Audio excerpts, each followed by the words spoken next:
I'm sorry, you're fired. Get out of here. 인류 역사상 가장 강력한 국가라 불리며 세계의 패권을 쥐고 있는 나라는 단연 미국입니다. 2차 세계대전이 끝난 뒤 명실상부 초강대국으로 세계에 군림한 미국이지만 그 이후에도 군사, 사회, 경제 등 다양한 분야에서 다른 나라와 경쟁해왔습니다. 냉전 시대로 대표되는 소련과의 대립, 도쿄를 팔면 미국을 산다던 일본과의 대립을 거쳐 현재는 압도적인 인구와 성장력으로 미국을 위협하는 중국과 대립하고 있습니다. 지금은 신냉전이라는 말이 있을 정도로 미국과 중국의 마찰이 극단으로 치닫고 있는데요. 만약 이러한 마찰 사이에서 한국이 패권국을 노릴 수 있는 경우의 수가 있다면 어떨까요? 우선 한국의 이야기를 하기 전에 패권국을 노리던 국가들의 경쟁을 알아볼까요? 미국은 제2차 세계대전 승전 이후 본격적인 패권국의 길을 걷기 시작했는데요. 그런 미국의 아성을 잠시나마 위협했던 국가가 바로 소련과 일본입니다. IMF와 중국경제금융연구소의 자료에 따르면 미국의 GDP를 100이라 가정했을 때 경쟁 국가의 GDP가 40에서 50%에 이르렀을 때부터 그 나라와의 전쟁이 발생했다고 분석했습니다. 제2차 세계대전 이후 승전국으로 부상한 소련은 미국과 경제, 이념, 문화 등 다양한 분야에서 진정한 라이벌이라 할 정도로 경쟁했던 나라이지요. 서로 달에 먼저 가겠다고 로켓을 쏘던 시절에 소련 GDP는 미국의 40에서 50% 규모였으며 이후 냉전 시대를 거쳐 결국 미국에 패배하면서 소련이 해체되기에 이르렀습니다. 소련 이후 급속히 부상한 일본은 1980년대 아시아 유일의 선진국으로서 세계 상위 50위 기업의 절반 이상을 차지하던 시절에 일본 GDP는 미국의 70% 규모였습니다. 하지만 미일 무역 전쟁이라 불리던 이 마찰도 플라자 합의를 통해 버블 경제가 무너지며 일본은 잃어버린 30년이라 불리는 장기 경제 침체에 빠지게 됩니다. 그리고 소련과 일본에 이어 지금 미국을 위협하는 신흥 강대국이 중국인데요. 경제 개방 이후 중국은 급속적인 성장을 이루어 2010년 미국의 40%에 달하는 GDP를 달성하고 22년 현재에는 결국 미국에 이어 역대 두 번째 20조 달러 규모의 경제를 이루었습니다. 이는 미국 GDP의 80% 규모이며 역대 미국과 경쟁했던 강대국 중 가장 높은 수치입니다. 이미 우리가 익히 알다시피 현재 미국과 중국의 대립은 극에 달한 상태로 신냉전이라 불릴 만큼 살얼음판에서 패권을 놓고 경쟁하고 있습니다. 그럼 과연 이러한 상황에서 미국과 중국 양국에 대한 의존도가 매우 높은 한국이 과연 중국을 제치고 신흥 강대국이 될 수 있는 경우의 수가 있을까요?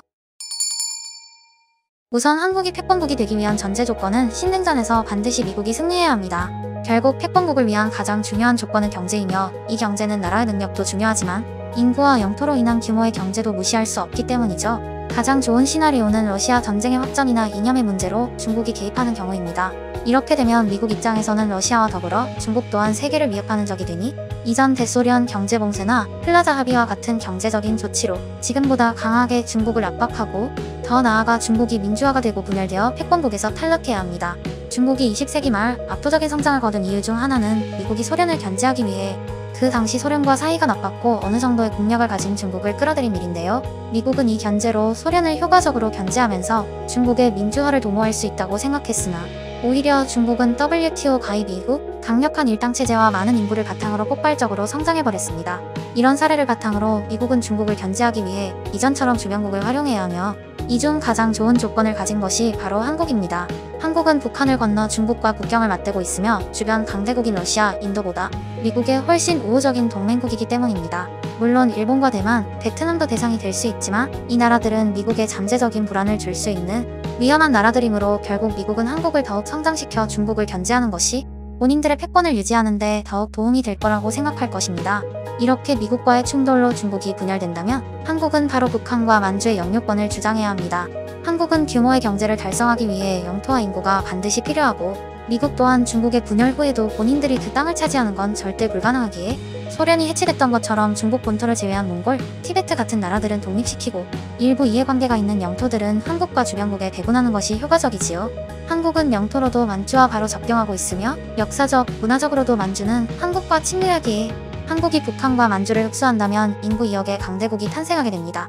북한과 만주는 한국보다 못사는 지역이지만 장기적으로는 규모로 인한 경제 발달이 일어나서 만주의 석유, 철강 등의 자원과 중화학 공업 그리고 북한의 인적 자원들을 기반으로 통일 후 독일처럼 잠깐 힘들어질 수는 있지만 이후 급속적인 성장을 이룩할 수 있습니다.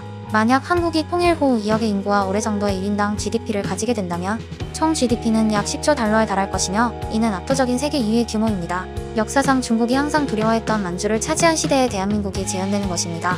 이전 자랑스러웠던 우리나라 역사의 전성기, 고구려, 발해 때와 같이 말이죠. 이렇게 한국이 패권국이 되는 경우에 대해 생각해 보았습니다. 중국은 항상 한국을 본인들의 경제권에 복속된 나라로 취급하는 경향이 있는데요. 한국의 잠재력을 인정하지 않고 계속하여 본인들의 이익만 주장한다면 결국 어떻게 보면 가장 중요한 오방국이 될 수 있는 한국의 반대로 잡아먹히는 꼴이 될 것입니다. 결국 미국과의 패권 경쟁에서 높은 확률로 패배할 중국이 향후 미래를 생각한다면 반대로 미리 한국의 머리를 조아리는 것이 현명한 판단이라고 생각합니다. 지금까지 5분 상상이었습니다.